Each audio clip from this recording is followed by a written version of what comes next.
Selamat sore saudara, mari kita akan mulai worship at home kita pada sore hari ini. Mari kita berdoa. Bapa, kami datang menghampiri Engkau, kami percaya Engkau ada, kami rindu bisa mengenal apa yang Kau mau lewat apa yang kami buat, dan biarkan kami boleh melakukannya cocok dengan hati-Mu. Kami tidak terjebak hanya dalam rutinitas atau jadwal-jadwal yang kami ikuti, tapi kami boleh menangkap hati-Mu dan kami boleh mengerjakannya. Dan kami boleh melihat Engkau di dalam pujian penyembahan kami pada malam hari ini. Kami menyerahkan jam ini ke dalam tangan kasih-Mu. Demi satu nama yang ajaib, nama Yesus kekasih jiwa kami sudah berdoa. Haleluya.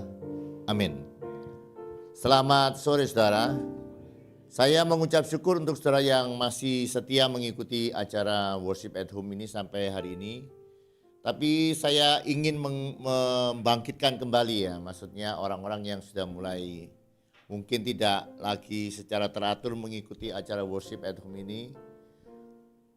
Begini ya saudara, kita mesti tahu bahwa yang memerintahkan kita untuk menyembah Tuhan adalah Tuhan.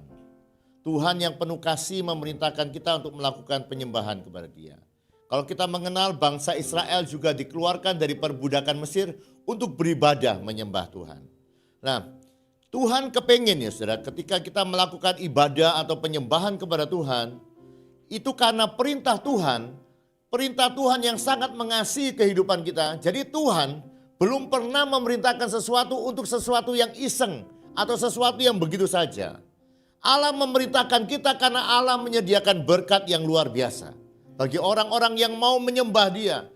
Ini bukan masalah menyanyi ya saudara. Menyembah Tuhan artinya menghormati Tuhan, menyanjung Tuhan, menempatkan Tuhan di tempat yang paling tinggi dalam kehidupan kita. Dan sekali lagi Alkitab dengan jelas menjamin, kalau kamu beribadah, maka kamu akan diberkati, roti makananmu diberkati, sakit penyakit akan dilalukan, dan kemanapun kau pergi, keluar masukmu dipelihara oleh Tuhan. Ada sebuah janji Tuhan yang besar dalam ibadah. Jadi sekali lagi saudara, sebetulnya ibadah atau penyembahan adalah satu-satunya tujuan Allah di dalam kehidupan kita. Bukan hanya supaya kita kelihatan Kristen atau kelihatan rohani. Allah kepengen kita menyembah Dia. Allah kepengen kita beribadah kepada Dia supaya Dia bisa menyatakan dirinya kepada kehidupan kita. Supaya kita bisa melihat Tuhan itu ada. Supaya kita bisa melihat Tuhan itu besar dalam kehidupan kita. Jadi saya berharap ya, kita tidak kehilangan semangat ini. Kita datang untuk melihat Tuhan, amin. Di dalam acara worship at home ini kenapa kita datang? Karena kita kepengen ketemu dengan Tuhan, kepengen melihat Tuhan. Apa yang kita lihat dari Tuhan? Kita lihat kehadirannya, kita lihat kuasanya, kita lihat Dia bermanifestasi dalam kehidupan kita. Jadi saya berharap kita kembali, saya juga mendorong diri saya sendiri, ayo kita tahu bahwa ini bukan sekedar jadwal saya harus datang, ini bukan sekedar jadwal saya harus melayani, tapi mari kita rindu. Orang yang rindu Tuhan akan menyembah Tuhan. Orang yang rindu Tuhan akan melakukan worship at home ini. Dan sekali lagi, Tuhan merindukan saudara. Bukan tuh lihat saudara nyanyi, tapi Tuhan rindu supaya Dia bisa memberkati saudara dan saya. Amin. Nah, Daud adalah orang yang mengerti ini. Ya, Daud. Makanya dia berjuang supaya tabut Allah itu kembali ke Yerusalem. Dan ketika tabut itu ya saudara, lambang kehadiran Allah dikembalikan ke Yerusalem. Itu selama, coba bayangkan ya, selama 36 tahun di depan tabut itu orang memuji menyembah Tuhan. Ada sekitar 288 penyanyi. Saya tadi coba hitung ya. Itu kalau di jadwal sehari 1 jam itu mungkin 24 orang. Ya, betul ya, 24 orang akan melakukan seperti itu. Tapi yang saya pikirkan begini. Kok bisa ya? Ini tadi saya dengar usul-usul apa WAH ini dibuyarkan. Karena yang mengikuti atau menonton saya secara pribadi. Seandainya masih ada yang mau iringi saya main musik ya. Semua boleh buyar lah. Saya akan dengan pemusik itu memuji menyembah Tuhan. Karena dulu awal-awal saya tidak ada yang lain juga. Yang khotbah saya sendiri. Yang nyanyi saya sendiri. Jadi begini ya saudara. Saya rindu ya saudara. Tuhan itu layak. Layak terima penyembahan kita. Kalau saudara nyanyi lagu itu, sepanjang hidup dia setia. Sepanjang hidup dia sangat baik. Apa yang perlu kita lakukan kalau dia begitu baik, dia begitu setia? Tidak ada lain. Lagu itu berkata, maka sepanjang hidup kita akan memuji menyembah Tuhan. Sekali lagi ya, Daud itu tahu. Tadi saya bilang, kenapa dia bisa bertahan selama 36 tahun, kok tidak bosan? Saya mau ya kalau saya buat kira-kira, ayo kita bangun. Kan Tuhan bilang, ayo bangun pondok Daud yang sudah roboh. Itu. Memuji menyembah Tuhan 24 jam, 7 hari dalam seminggu, 30 hari dalam setahun. Tidak pernah berhenti-henti. Saya dalam bayangan saudara, apa tidak bosan? Ya terus kira-kira bosan ya? Jagason ini 24 jam ya? Hah? Pak, kalau jagason bosan, kalau main game mungkin 2 hari bisa. Tapi begini aja, saya coba renungkan kenapa. Karena saya pastikan waktu mereka menyembah Tuhan, mereka lihat Tuhan. Waktu mereka lihat menyembah Tuhan, Tuhan hadir di situ dengan luar biasa. Sehingga waktu-waktu itu merasa begitu indah. Dan saya berharap ya saudara, kita kembali kepada kerinduan hati Tuhan. Apa pondok Daud? Itu sebuah semangat untuk menyembah Tuhan. Sebuah semangat untuk melihat Tuhan di dalam penyembahan-penyembahan kita. Nah, pondok Daud itu kenapa akhirnya itu hilang? Itu karena ketika dibangun Bait Salomo, penyembahan juga bukan jadi sesuatu yang gairah lagi, jadi rutinitas. Dan sudah tahu ya, penyembahannya ada, semangatnya tidak ada. Meskipun ada bangunan yang begitu megah namanya Bait Salomo. Tetapi ketika itu ya, rohnya hilang. Beberapa ratus kemudian bangsa Israel terpecah menjadi 2, mereka kacau. Jadi sekali lagi ya, kalau iblis bisa buat semangatmu untuk memuji Tuhan hancur, ingat ya, tidak akan lama kemudian kehidupan kita akan hancur. Oleh sebab itu mari jangan kehilangan semangat untuk memuji Tuhan. Semangat untuk kepingin lihat Tuhan. Amin. Mari kita berdoa. Bapa, kami berdoa supaya kami bisa melakukan seperti yang dilakukan oleh Daud. Sebuah semangat untuk memuji menyembah Tuhan. Karena kami merindukan Engkau ya Tuhan. Karena kami rindu melihat Engkau. Kami tidak ingin ini jadi sebuah acara biasa. Tapi biarkan setiap sore ini menjadi acara kami berjumpa dengan Engkau. Kami mengalami kuasa-Mu, kami dijamah oleh kuasa-Mu. Dan biarkan kami semua semakin hari, semakin kami lebih dalam menyembah Engkau. Ada semangat yang lebih besar untuk kami melakukannya ya Bapa. Tidak semakin kendor. Mari jamah setiap kami yang masih setia.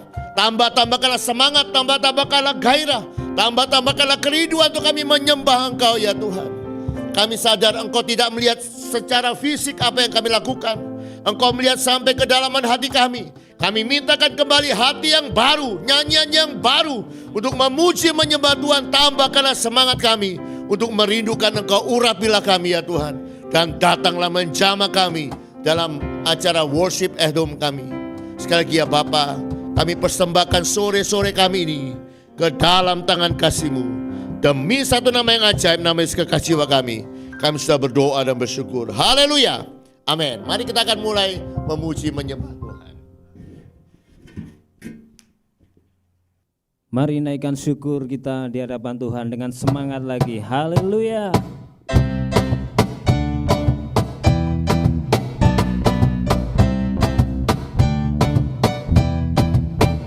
Kasih yang begitu besar, lebih kuat dari dosa.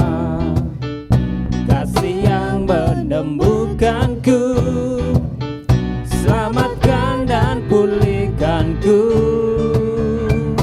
Ku naikkan syukurku, ku tak akan berhenti memuji, meninggikan nama-Mu selalu, menari, memuliakan-Mu.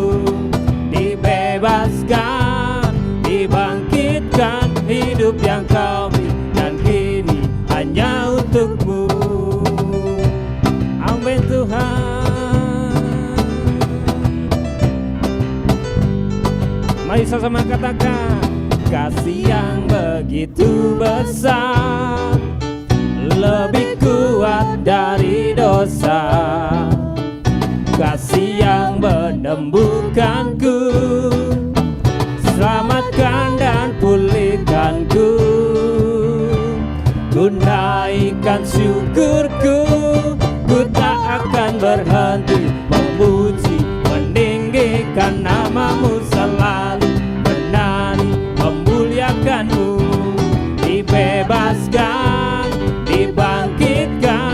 hidup yang kau beri dan kini hanya untukmu.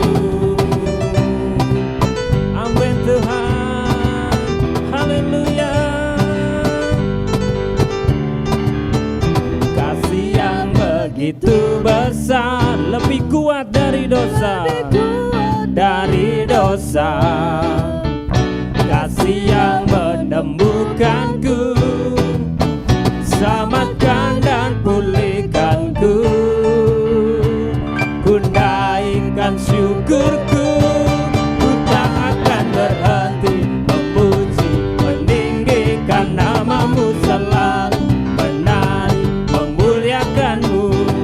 Dibebaskan, dibangkitkan, hidup yang kau beri dan kini hanya untukmu. Takkan berhenti memuji, meninggikan namamu selalu, menari, memuliakanmu.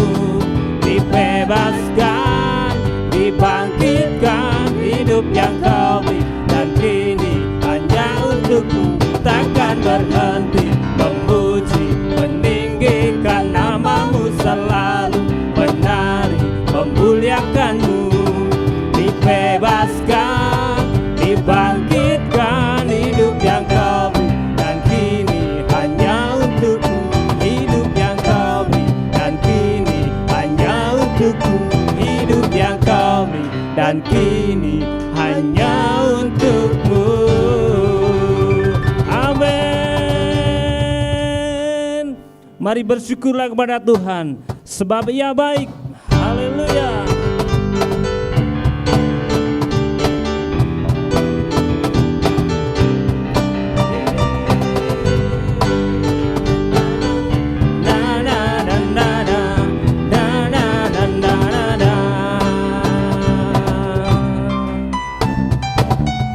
Haleluya, ku memujimu Tuhan, karena kasih-Mu tak berkesudahan. Biar yang bernafas memuji Sang Raja, di atas gunung dan di dalam samudra. Tanganku ku angkat padamu, mensyukuri rahmat yang kau beri. Kakiku melompat bagimu, sebab rahmat-Mu baru setiap pagi. Bersyukurlah, bersyukurlah kepada Tuhan, sebab Dia baik, sebab Dia baik. Bawasannya untuk selamanya, kasih setianya, kasih setianya.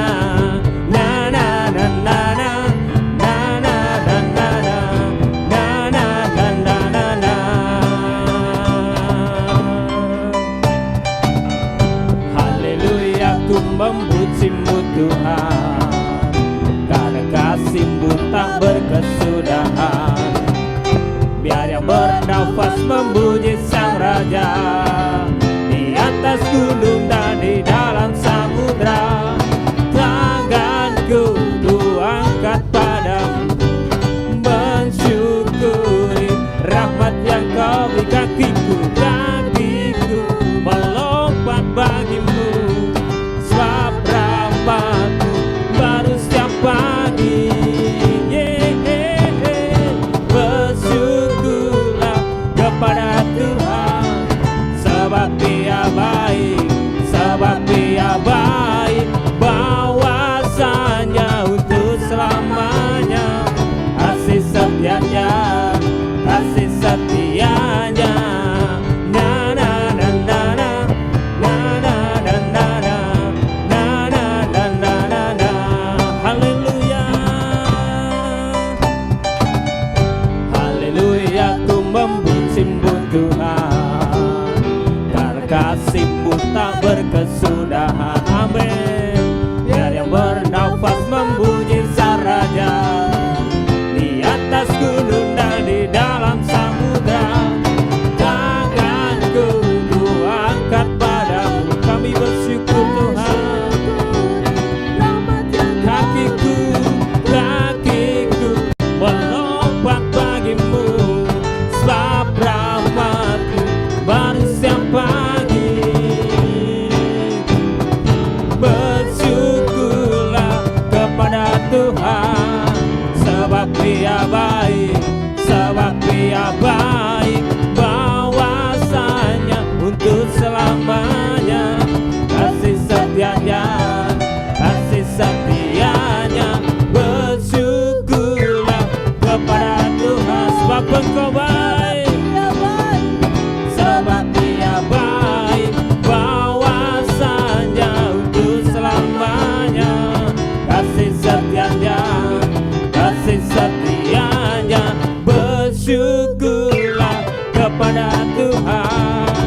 sebab Dia baik, sebab Dia baik.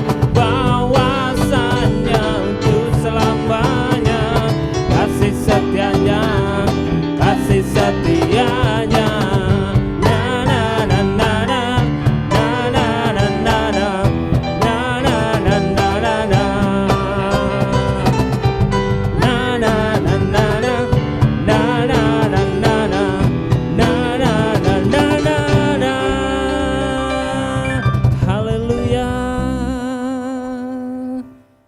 Betapa Engkau dahsyat bagi setiap kehidupan kami ya Tuhan. Kau layak dipuji dan disembah Tuhan. Haleluya. Jesus, haleluya.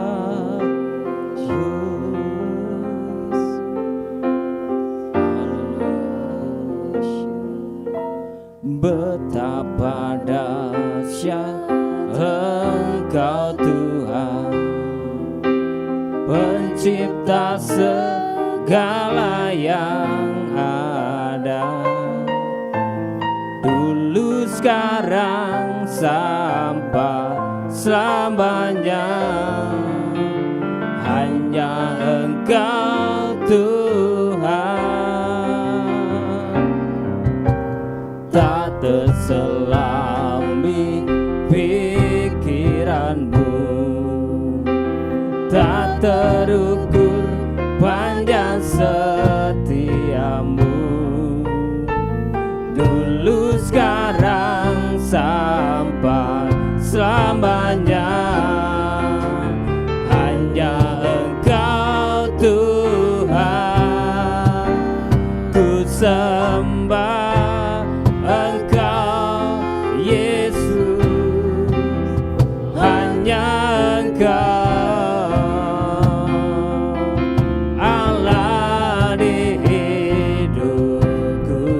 tiada yang lain, tiada yang lain, hanya Kau, hanya Engkau Tuhan selamanya. Kau tetap Allah, walau dunia semua bergoncang. Kau tak pernah berubah, Kau tak berubah, Kau tetap Allah. Amin Tuhan.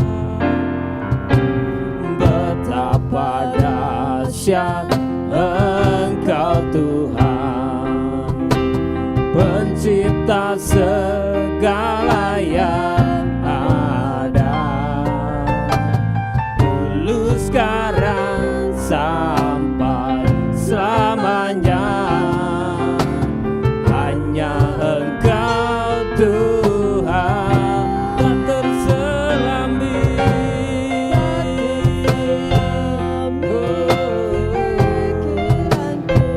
Amin. Tak terukur panjang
hadir Tuhan,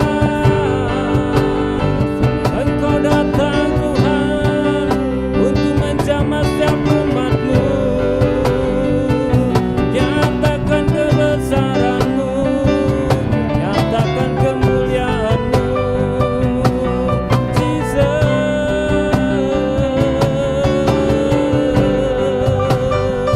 Haleluya, haleluya, haleluya.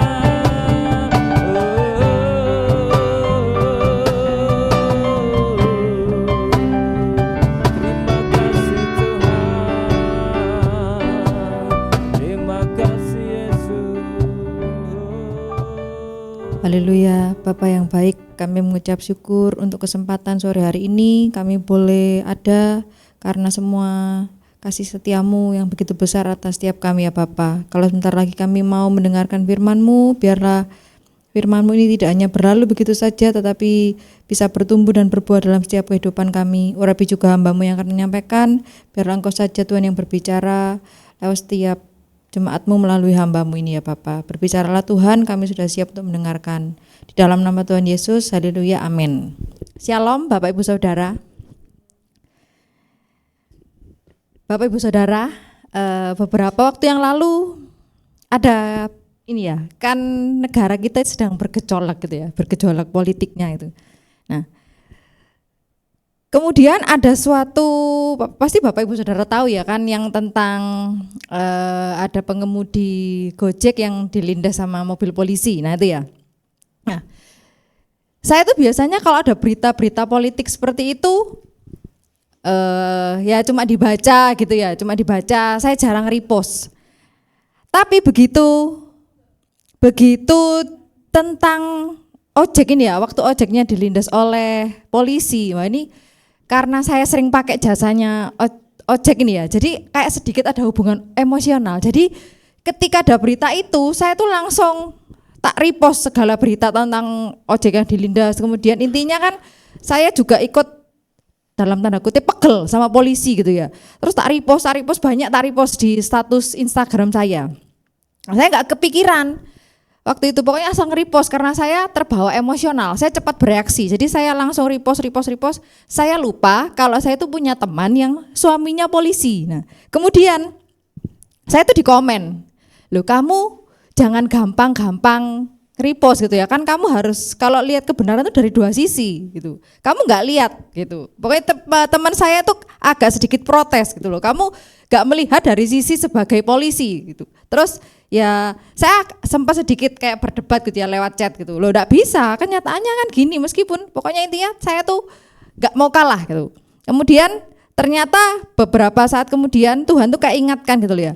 Kamu tuh terlalu cepat bereaksi gitu loh. Kalau ada info apapun itu sebaiknya di cross check gitu ya.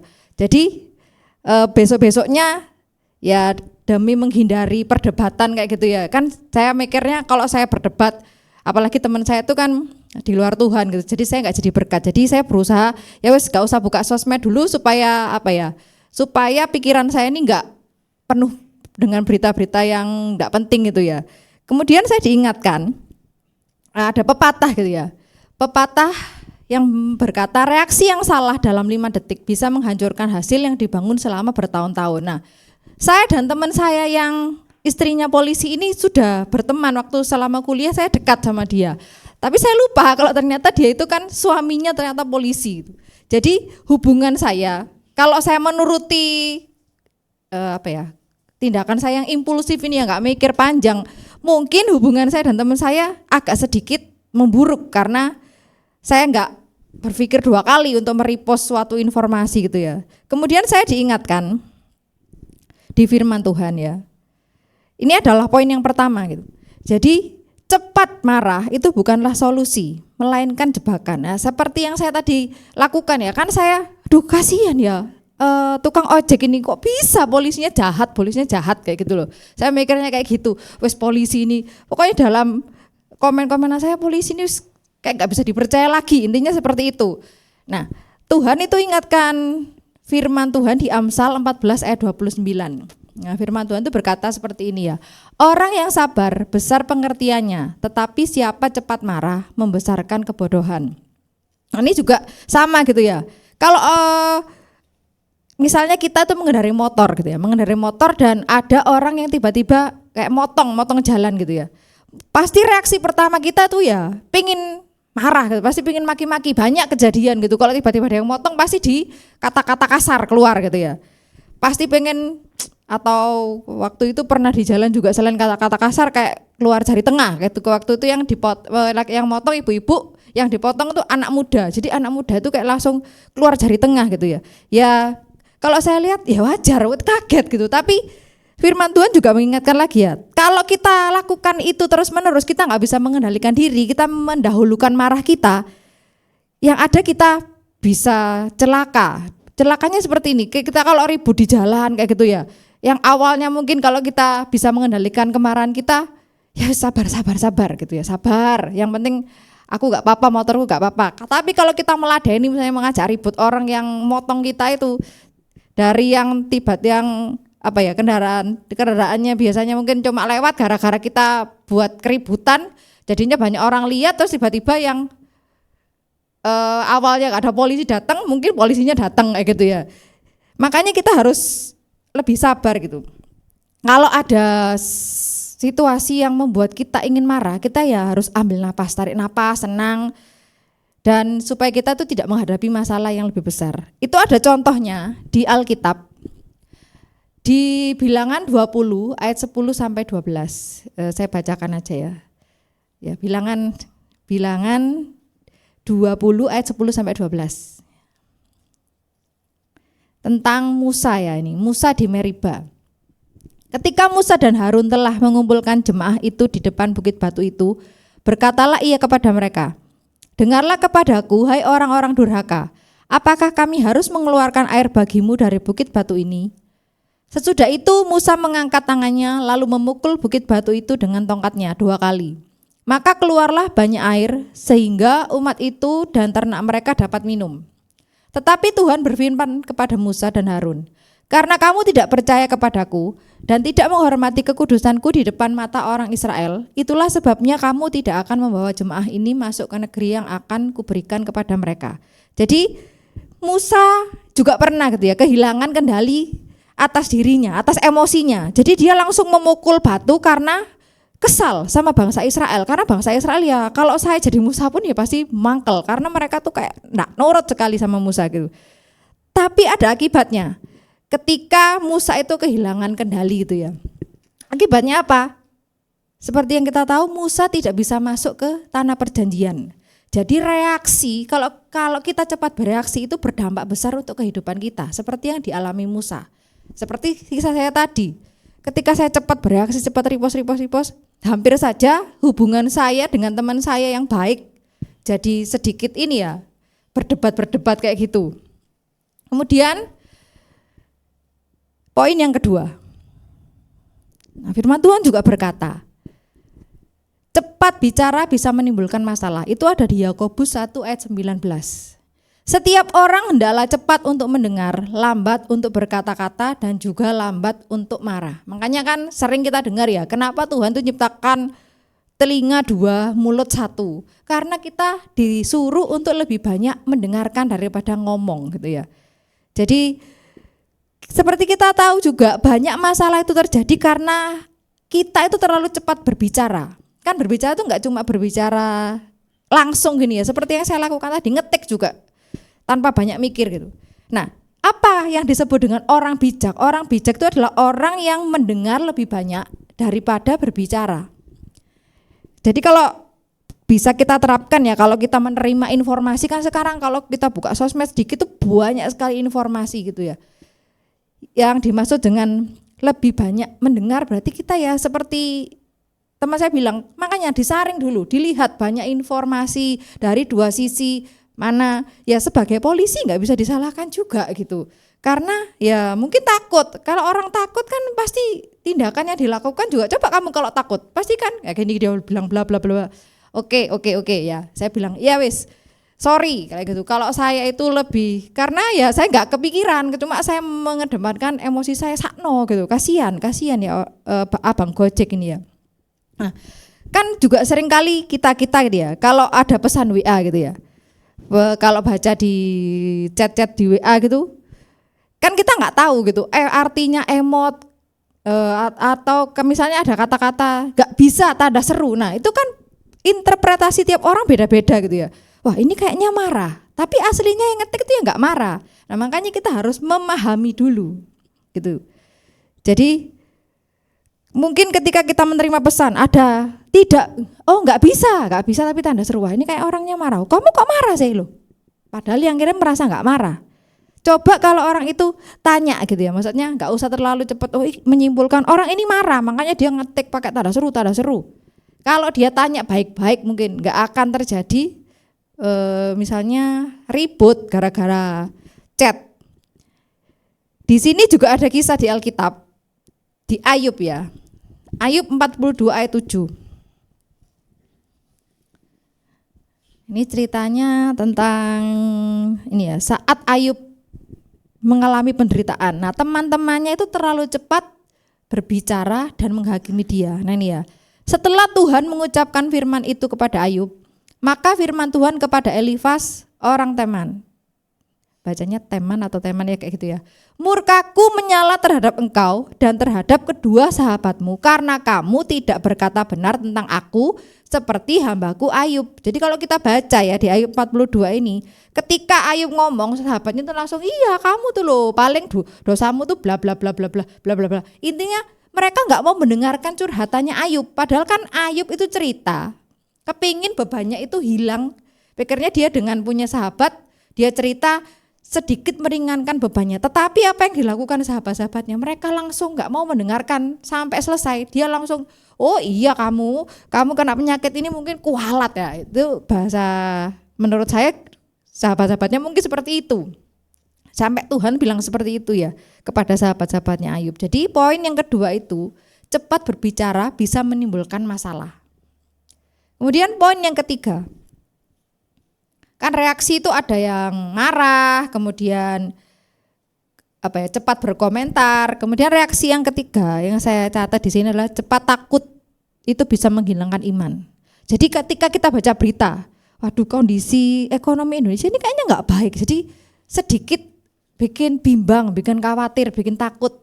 Nah Tuhan tuh juga ingatkan saya, jangan cepat takut, karena cepat takut tuh menghilangkan imanmu. Padahal di Yesaya 41 ayat 10 dikatakan, janganlah takut sebab aku menyertai engkau, janganlah bimbang sebab aku ini Allahmu. Nah, jadi saya jadi ingat ya, pada waktu awal pandemi dulu ya, pada waktu COVID. Jadi banyak orang bereaksi cepat dengan melakukan namanya panik buying gitu ya. Langsung beli masker, makanya harga masker sampai mahal gitu ya. Jadi semua orang takut gak kebagian masker, makanya mereka melakukan namanya panic buying. Cepet-cepet beli masker, terus beli apa lagi waktu itu ya? Beli hand sanitizer, terus kayak sabun, pokoknya alat-alat kesehatan itu semuanya harganya melambung tinggi karena orang-orang itu banyak yang panik gitu ya. Akhirnya justru banyak membuat kekacauan. Saya ingat susu beruang juga. Jadi sampai susu beruang di Indomaret itu langka. Itu karena orang-orang semua mendahulukan rasa takutnya. Jadinya menimbulkan masalah. Padahal kalau kita tenang, oh ya, saya yakin Tuhan itu pasti memelihara, saya yakin Tuhan akan meluputkan saya. Itu enggak akan kejadian gitu ya. Barang-barang langka seperti itu. Nah, itu juga dialami oleh tokoh di Alkitab yaitu Petrus. Kita mau buka di Matius 14 ayat 29 sampai 31.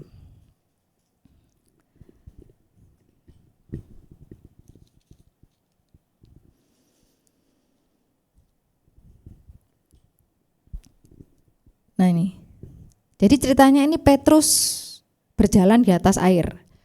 Kata Yesus, datanglah. Maka Petrus turun dari perahu dan berjalan di atas air mendapatkan Yesus.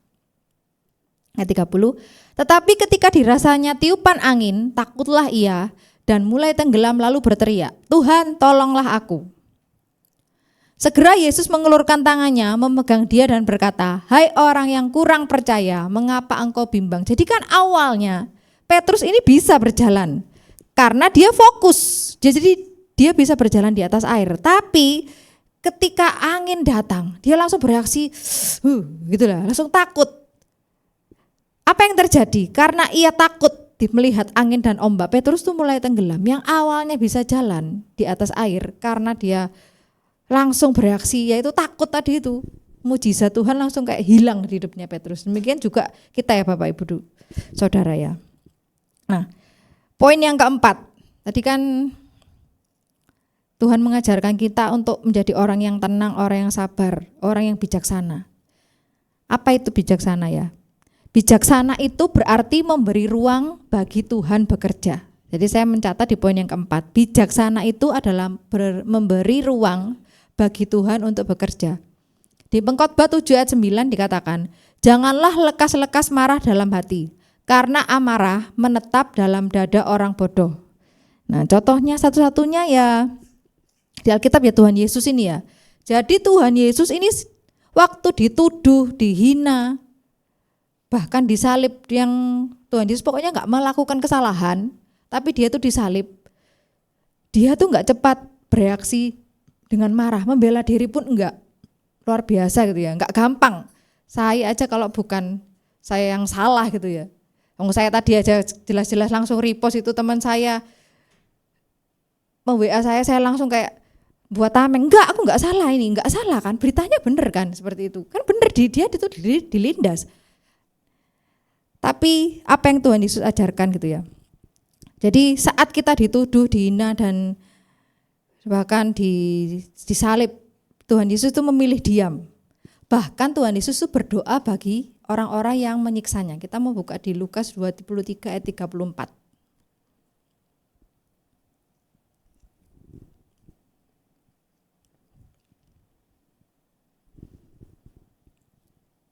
Yesus berkata, "Ya Bapa, ampunilah mereka, sebab mereka tidak tahu apa yang mereka perbuat." Dan mereka membuang undi untuk membagi pakaiannya. Nah, ketika saya dapat ayat ini, saya juga ternyata saya ini orangnya cepat sekali gitu ya. Kalau ada sesuatu tuh bereaksi gitu. Saya juga diingatkan Tuhan. Saya dulu tuh waktu kerja itu kan setiap akhir bulan itu kayak dapat email gitu dari manajer gitu ya. Email kayak faktur pajak itu nanti mau dilaporkan, jadi harus dikerjakan gini. Nah, kemudian di email yang saya terima itu ada, yaitu seperti yang saya bilang tadi, kalau orang ngetik kan kita nggak tahu ya orang itu sebenarnya marah atau enggak gitu. Jadi jangan cepat menyimpulkan. Nah itu saya dapat email, kemudian ada tanda seru yang banyak gitu. Waduh, jadi saya langsung, wih ini dioyo-oyo ta, sing genapo lah. Dalam hati saya, kok suruh dioyo-oyo, dia ngirim faktur pajaknya aja pepet, kok suruh cepet-cepet ngerjakan. Nah itu, jadi saya langsung baca ini, gini nih, langsung emosi gitu. Nah, kemudian ya besok ya, pokoknya besok ketemu sama ibu ini tak tanya gitu, kok bisa gitu nyuruh seenak udelnya, itu dalam hati saya. Tapi saya nggak berani bilang gitu ya, karena kan atasan saya. Cuma saya mau protes, loh enggak bisa Bu, kalau ngerjakan ini kan lapornya misalnya tanggal 29, harusnya ngirim emailnya itu sekitar tanggal 14. Nah, misalnya mau saya gitu kan, mau saya protes. Terus nggak usah ibu itu pakai kayak ngoyok-ngoyok, tanda seru banyak gitu loh, nggak enak dibaca maunya. Nah ketika saya besok itu menghadap ke manajer saya, pikirnya mau protes gitu, ternyata muka manajer saya biasa-biasa aja loh, kok nggak apa-apa. Terus permisi Bu, ini maksudnya emailnya. Oh iya maaf ya, itu kemarin waktu saya ngetik itu kepencet. Tapi dia bilang gitu. Oh maaf loh ya, enggak apa-apa. Kalau enggak misalnya kamu enggak lapor misalnya tanggal 29, kamu bisa buat surat kayak keterlambatan tuh enggak apa-apa. Mukanya dia biasa-biasa aja, padahal saya tuh mau protes loh Bu, kayak gini coba kerjakan sendiri gini. Ternyata mukanya dia biasa. Oh, padahal saya pernah mengalami seperti itu, tapi ya itu ketika ada apa-apa langsung emosinya dulu gitu. Jadi Tuhan ingatkan saya ini loh, janganlah lekas-lekas marah dalam hati, karena amarah menetap dalam dada orang bodoh. Nah kamu tuh sering seperti ini. Jadi oh ya Tuhan, jadi kalau ada informasi apapun dari sosial media, jangan gampang merepost kayak gitu kan. Kita sebagai orang tuh harus membawa damai gitu. Saya juga sempat mikir waktu saya kuliah gitu ya, kan banyak himpunan mahasiswa itu dari Islam kan ada banyak.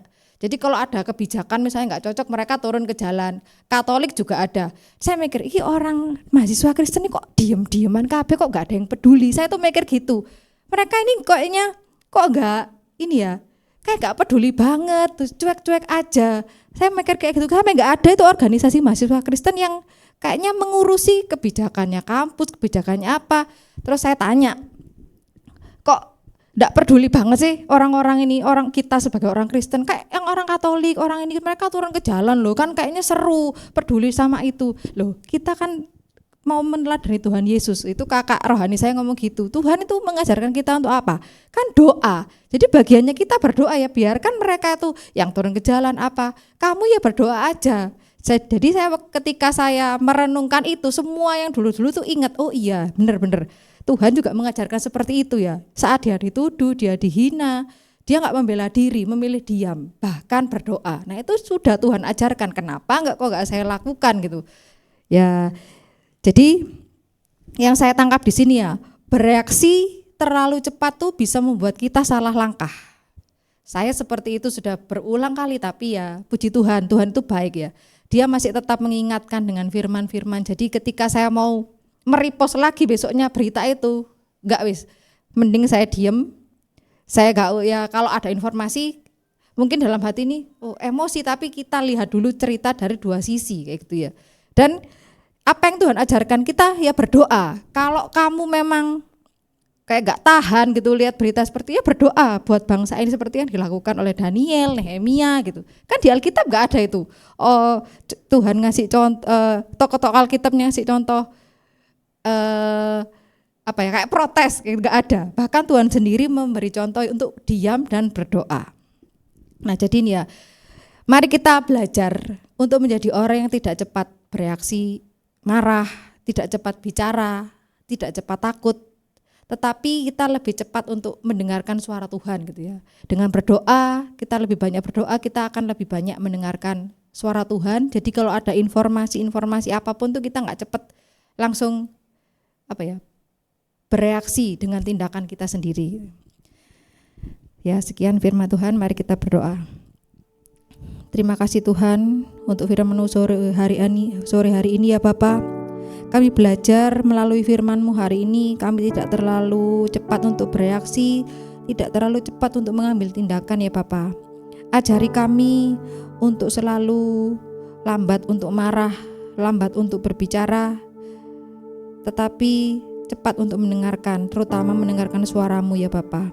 Tuntunlah kami dengan hikmat-Mu, supaya setiap apapun yang kami lakukan itu semuanya bisa memuliakan nama-Mu ya Bapa. Terima kasih Tuhan Yesus untuk kebenaran firman-Mu di sore hari ini. Di dalam nama Yesus kami sudah berdoa. Haleluya, amin. Selamat sore, Tuhan Yesus memberkati.